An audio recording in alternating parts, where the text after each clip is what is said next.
क्या Nikola Tesla के बारे में आपको ये चीज पहले पता था? निकोला टेस्ला जिसकी वजह से हम लोग इलेक्ट्रिसिटी को अभी इतना आसानी से यूज कर सकते हैं, एक टाइम पे Thomas alpha Edison Nikola Tesla को कितना बुरी तरीके से दबाने की कोशिश किए थे और इनके प्योर नेचर का कितना गलत फायदा उठाया था, इसके बारे में बहुत कम ही चीज जानते हैं। बात है 80s की, जब इलेक्ट्रिसिटी की डिमांड और कंजक्शन बहुत तेजी से बढ़ रहा था। Thomas alpha Edison DC current पे काम कर रहे थे और निकोला टेस्ला जो एसी करंट के ऊपर काम कर रहे थे। थॉमस के पास अच्छे खासे पैसे थे, पर निकोला टेस्ला के पास उतना पैसा नहीं। तो टेस्ला अमेरिका आए तो थॉमस अल्फा एडिसन ने उनको एक ऑफर दिया। थॉमस ने टेस्ला को एक ऑफर दिया कि मैं डीसी जनरेटर पे काम कर रहा हूँ और तुम अगर इसको मॉडिफाई करके और भी अच्छा और डेवलपिंग बनाओगे तो मैं तुमको $50,000 दूँ। तो टेस्ला के लिए ये बहुत बड़ी रकम थी और उनको रिसर्च करने के लिए पैसे को भी जरूरत थी, तो उसने इस डील के लिए हाँ कह दिया था और इसीलिए वो थॉमस के ऑफर को एक्सेप्ट कर लेते हैं और उनके जो डीसी जनरेटर था उनके ऊपर काम करने लग जाते और जैसा बात वैसा ही काम।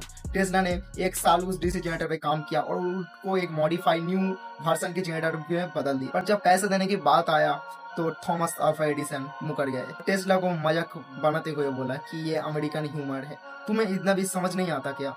और उसके बदले थॉमस ने टेस्ला को कहा कि तुमने इतना अच्छा काम किया तो तुम्हारे सैलरी में मैं $8 बढ़ा दूंगा। और टेस्ला इस चीज से बुरी तरीके से हार्ड हो जाते हैं। क्या है, फिर कंपनी रिजाइन करके वो कंपनी छोड़ देते हैं और उसके बाद शुरू होता है the war of the current. Tesla AC current पे एग्रेसिव काम करने लग जाते हैं और एसी करंट को इतना ज्यादा डेवलप और इतना ज्यादा रिलायबल कर देते हैं कि अमेरिका के 80% लोग ही हो जाते हैं और उस करंट को यूज करने लग जाते हैं। और 80s में थॉमस को ये बात हजम नहीं होती, वो चाहते थे कि उसका डीसी करंट का एडॉप्शन और भी ज्यादा बढ़े। फिर क्या, वो तो रूमर फैलाने लग जाते हैं कि एसी करंट हाई वोल्टेज होता है और ये लोगों के लिए, ह्यूमर के लिए बहुत ज्यादा हार्मफुल होता है। असल में बात यह है कि थॉमस एक बिजनेस माइंडेड पर्सन थे और उनका फर्स्ट प्रायोरिटी था पैसा, इसलिए वो अपने डीसी करंट को बेच के पैसा कमाना चाहते थे। पर निकोला टेस्ला एक सिंसियर इन्वेंटर, उनको पैसे की लालच नहीं थी, वो ह्यूमैनिटी के लिए काम करना चाहते थे। इसलिए थॉमस ने उनको लाख दबाने की कोशिश किया हूँ, तब भी निकोला टेस्ला ने जो एसी करंट के इन्वेंशन किया था वो अभी तक डीसी करंट से ज्यादा रिलायबल है और ज्यादा कंजप्शन है और इसीलिए टेस्ला के